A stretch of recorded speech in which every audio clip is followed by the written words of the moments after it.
Саламатсыңдар ма балалар?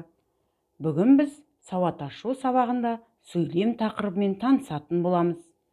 Бүгінгі сабақта сөйлем және сөйлемнің түрлерімен танысасыздар. Ендеше сөйлем дегеніміз не деген сұраққа жауап беріп көрелік. Сіздер білесіздер, сөйлем сөзден құралады. Сөйлем аяқталған бір ойды білдіреді. Сөйлемнің бірінші сөзі бас әріптен бастап жазылады. Сөйлемнен соң не нүкте, не сұрақ белгісі, не леп белгісі қойылады. Ендеше балалар, назарымызды суретке аударайық. Суретте ненің суретін көріп отырсыңдар?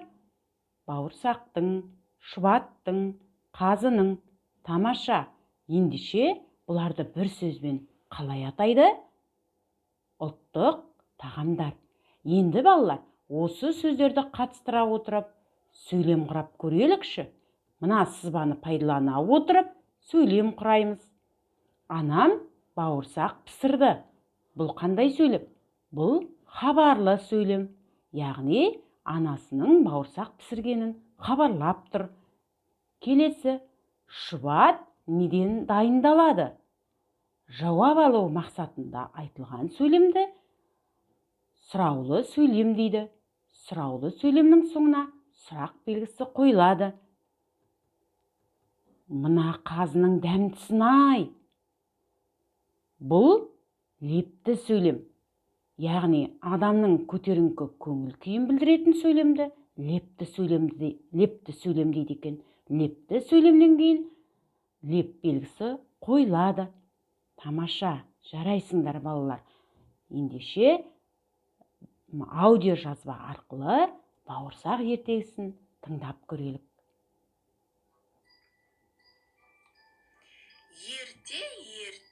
Ертеде шал мен кемпір болыпты. Бір күні шал кемпіріне былай дейді: Кемпір, әй кемпір, маған бауырсақ пісіріп берші. Кемпір қамбадан ұнды жинап, бауырсақ пісіреді. Бауырсақ ыссы болғандықтан, оны терезенің алдына суытып қояды. Терезенің алдында отырып, әбден іші пысқан бауырсақ терезеден домалап отырғышқа түседі. Отырғыштан домалап жерге түседі. Жерден домалай қақпадан шығып, орманға қарай домалай жөнеледі. Домалап келе жатса, алдынан қоян шығады.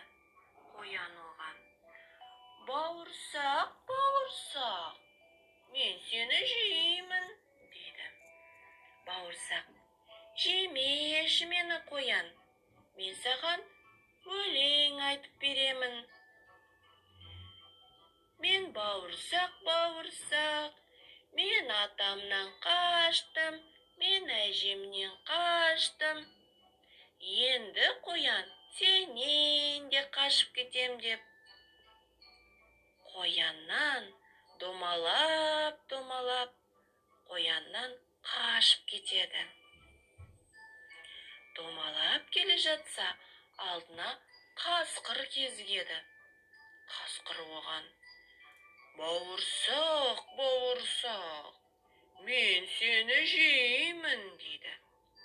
Бауырсақ: Жемеші мені қасқыр, мен саған өлең айтып беремін.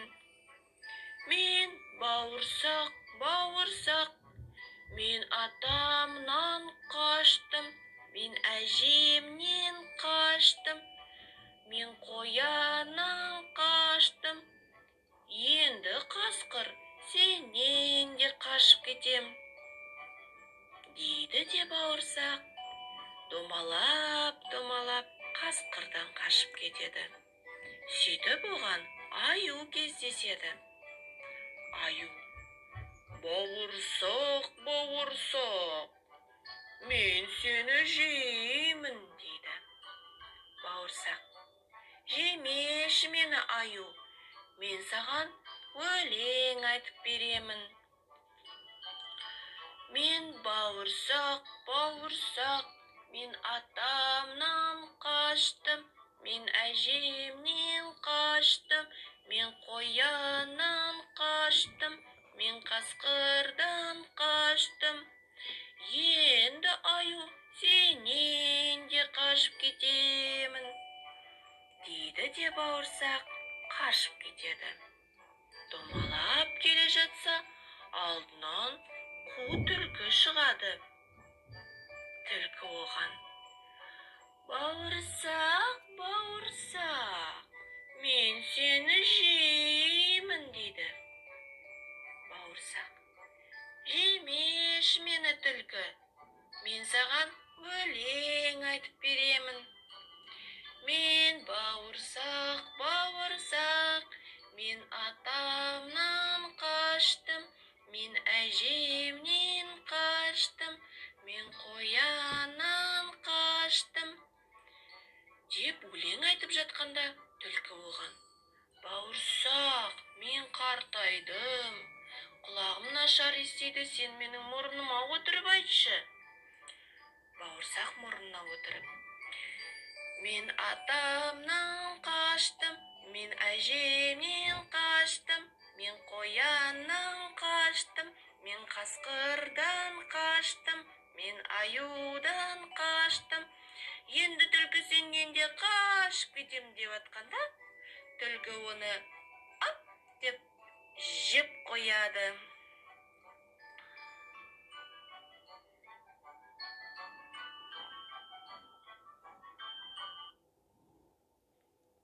Жақсы балалар, аудиожазбаны тыңдасаңдар, аудиожазбада не туралы айтылған? Қандай ертегі екен? Бауырсақ ертегісі. Тамаша балалар. Енді оқулығымызды ашамыз. Оқулықта бауырсақ ертегісінің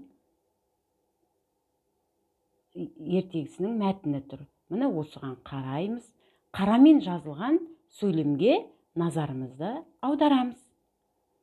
Кәне оқып көрейік. Неден пісірейін? Бұл қандай сөйлем балалар? Бұл сұраулы сөйлем. Тамаша. Ұн жоқ қой. Бұл қандай сөйлем?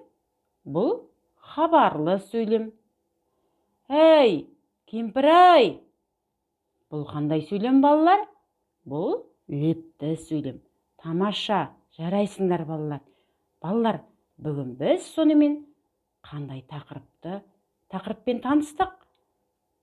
Сөйлем тақырыбымен танысқан екенбіз.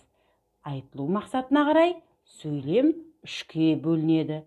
Хабарлы сөйлем, сұраулы сөйлем, лепті сөйлем. Тамаша, жарайсыңдар балалар. Балалар, енді үйге тапсырма. Сіздер бауырсақ ертегісін суретке қарай отырып, өзіңіз ары қарата жалғастырасыздар. Назар қойып тыңдағандарыңыз үшін көп рахмет. Сау болыңыздар балалар.